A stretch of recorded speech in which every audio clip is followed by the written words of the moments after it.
Hey everybody, welcome back to this next level in the beginners series to learning how to play guitar. And we've learned how to fret the individual open chords that you're going to need moving forward and are most commonly used. And we've been looking at keys. And today we are looking at the key of C and the family of chords that resides in the key of C. Now the key of C, if I had to learn only one key, if someone said, okay, you're going to learn to play guitar, but you can only play in one key, this is the key I would probably choose.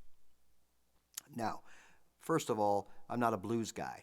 So blues is, usually A and E, but not exclusively.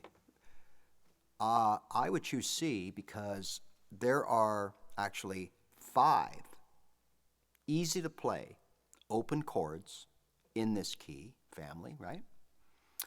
And that just gives me more opportunities moving forward, because the more chords, like anything, the more chords that I can put together, the more possibilities I have for chord progressions and melodies, and just opens up a whole box that doesn't exist in other key families where sometimes we only have 2 open chords to choose from. And then we have to resort to bar chords. And we're not there yet. So as a beginner, the key of C is very important. It's also one of the reasons why the majority of songs are written in the key of C in all genres, because there's more open chords to choose from. And I also think another reason is that it's kind of in a lot of people's vocal range. You know, that whole thing about the piano, middle C. You always start at middle C. So I kind of think that another reason is that people's vocals, the C is kind of like the middle, and they can kind of go up and down accordingly. For whatever the reasons are, definitely the key of C is where it's at, okay? And not that you need to know this, but the scale, the C scale, has no sharps or flats in it. So it makes it easier to put together chords, okay, which you'll learn down the road. And it's easier for soloing. It's a good key to solo in. And it's just a good all-round, all-weathered chord that can be used, or a key that can be used in any genre. So when we look at the key of C, we have those 5. There's actually 6 when you think about it. We just haven't learned that 6th one yet, because it's one of those chords that you're really not going to need it very often. And by the time you do need it, then your skills and your confidence will be at a level where that you'll easily learn it. And that's the D minor, okay? D is in David, D minor. All right? But for now, we're just going to leave that one alone. So in the key of C, we have the C chord. That would be your number 1 chord, okay? We have the F chord, which would be your number 4 chord. We have your G chord. So those will be the 3 that you'll need the most. So it's a good idea to transition between those 3 first, okay?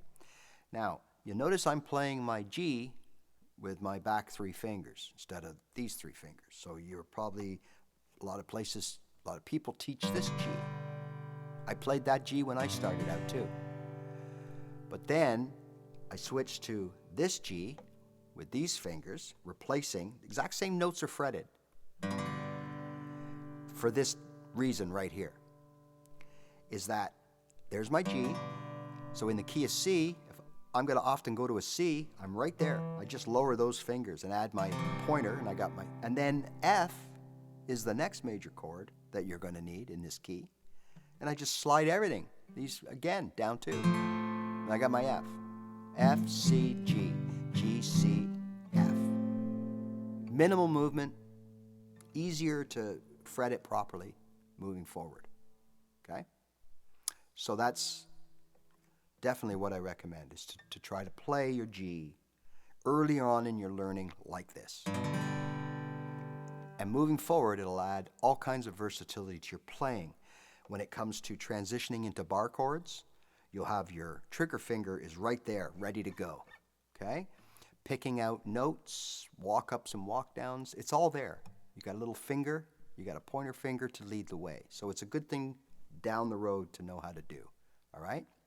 The other two chords that are very popular, that are in this key, A minor, which we learned, and E minor.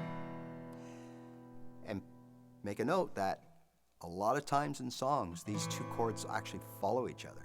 Okay, so a lot of songs you'll get E minor, A minor, yeah, A minor to E minor.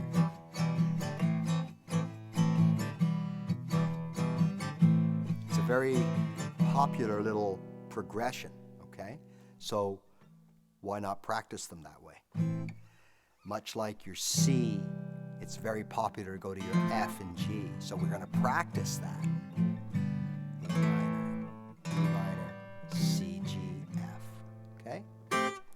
And trust me, you will be doing this before long.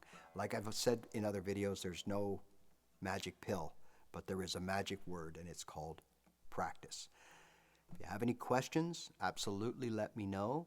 But this is the key. This is the, in my opinion, the granddaddy of keys to learn, and learn inside and out, okay? If you can transition between all those 5 chords, 3 is great. But if you can do the 5, or any combination, oh, you will be able to play an endless list of more songs than you'll learn in your lifetime. Okay. All right. So I hope that helps, and we'll see you in another key.